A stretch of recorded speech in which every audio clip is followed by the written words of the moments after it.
వ్యాప్తంగా భూముల రీసర్వేను పారదర్శకంగా నిర్వహిస్తున్నట్లు రాష్ట్ర రెవెన్యూ శాఖ మంత్రి అనగాని సత్యప్రసాద్ తెలిపారు. శాసనసభ ప్రశ్నోత్తరాల సమయంలో పట్టాదారు పాసు పుస్తకాల అంశంపై పలువురు సభ్యులు అడిగిన ప్రశ్నలకు మంత్రి సమాధానమిస్తూ 15 రక్షణ అంశాలను పరిగణలోకి తీసుకుని రెవెన్యూ శాఖ భూ రీసర్వే ప్రక్రియను కొనసాగిస్తోందన్నారు. అక్రమాలకు అవకతవకలకు తావు లేకుండా సాంకేతికత ఆధారంగా ఈ రీసర్వే కొనసాగుతోందన్నారు. అయితే అధ్యక్ష, ముఖ్యంగా నేను చెప్పేది ఏంటంటే అధ్యక్ష, ఈ ప్రభుత్వం వచ్చిన తర్వాత డిజిటలీకరణ అలాగే భూ అక్రమాలన్నీ కూడా తావు లేకుండా టెక్నాలజీతో పాటు 2.0 సర్వీస్ మనం నిర్వహిస్తాం అధ్యక్ష.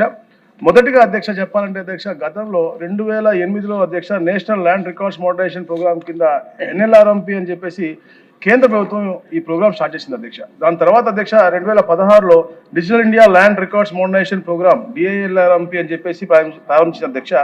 అయితే DILRMP కేంద్ర ప్రభుత్వం దేశవ్యాప్తంగా కూడా ఈ రాష్ట్రాల్లో ల్యాండ్ రికార్డును డిజిటలైజ్ చేయాలని చెప్పేసి కోరడం జరిగింది అధ్యక్ష. అయితే అధ్యక్ష, ఈ ప్రోగ్రాంలో 2018లో అప్పుడు టీడీపీ ప్రభుత్వం ఉన్నప్పుడు ఈ డిజిటలైజేషన్ అలాగే ఆధునీకరణని మన ఆంధ్రప్రదేశ్ ప్రభుత్వం స్టార్ట్ చేసింది అధ్యక్ష 2018లో అధ్యక్ష. ఇది మనం చాలా జాగ్రత్తగా గుర్తుపెట్టుకోవాలి అధ్యక్ష.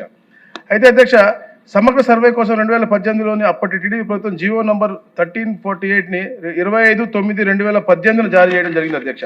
అయితే అధ్యక్ష, ROR చట్టంలో మార్చి సర్వే చేసేందుకు వీలుగా భూ ఆధార్ యొక్క అంశాలు మార్చి 18/2/2019 గెజెట్ కూడా విడుదల చేయడం జరిగింది అధ్యక్ష. జగ్గయ్యపేట మండలంలో అధ్యక్ష ఈ కార్స్ నెట్వర్క్ ఏదైతే కంటిన్యూస్లీ ఆపరేటింగ్ రిఫరెన్స్ సిస్టమ్ ఉంటుందో అధ్యక్ష, అది ఏర్పాటు కూడా చేయడం జరిగింది అధ్యక్ష.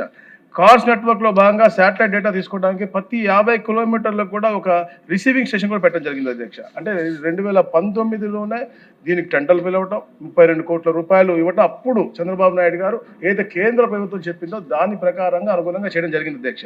దాని తర్వాత అధ్యక్ష, ఈ గత ప్రభుత్వం వచ్చిన తర్వాత అధ్యక్ష అది 1.0లో అధ్యక్ష అది రీసర్వేకి మాత్రమే, ప్రభుత్వ భూములు రీసర్వేకి మాత్రమే రోబోట్స్ వాడింది అధ్యక్ష. కానీ ప్రైవేట్ భూములకి డ్రోన్స్ దాని యొక్క ఇమేజెస్ ఆధారంగా మాత్రమే రీసర్వే చేసింది. దాని మూలంగా అధ్యక్ష ఏదైతే ఈ భూమి విస్తీర్ణంలో వ్యత్యాసాలు చాలా వచ్చి చాలా ఇబ్బందులు పడ్డా అధ్యక్ష. అట్లాగే అధ్యక్ష, ఇప్పుడు గౌరవ సభ్యులు చెప్పారు అధ్యక్ష, సమయం ఎక్కువ పడతా ఉంది. తప్పకుండా పడుతుంది అధ్యక్ష. ఎందుకంటే అధ్యక్ష, గత ప్రభుత్వం తొందరపాటుతో గ్రౌండ్ ట్రూతింగ్ ప్రాపర్గా చేయకుండా సమయాన్ని కూడా అధ్యక్ష ఏదైతే రీసర్వే చేయాల్సిన సమయం 90 రోజులు మనం తీసుకుంటా ఉన్నాం. గతంలో 45 రోజులు పెట్టి దాని వల్ల 30 రోజులు కుదించి ఇంకా కుదించి తొందరపాటుతున్నాం. ఎందుకంటే 4 సంవత్సరాలు ఏం చేయకుండా ఆఖరి సంవత్సరంలో ఏదో చేసి చూపించాలనే లక్ష్యంతో ఏది 2018లో స్టార్ట్ చేసిన ప్రోగ్రామ్ని లేట్ చేసి వాళ్ళు ఆఖరిలో తొందరపాటుతో చేసినటువంటి మిస్టేక్స్ ఈరోజు మనకి ఈ రాష్ట్రంలో ప్రజలకి చుట్టుకునే అధ్యక్ష. ముఖ్యంగా జాయింట్ LPMs అధ్యక్ష.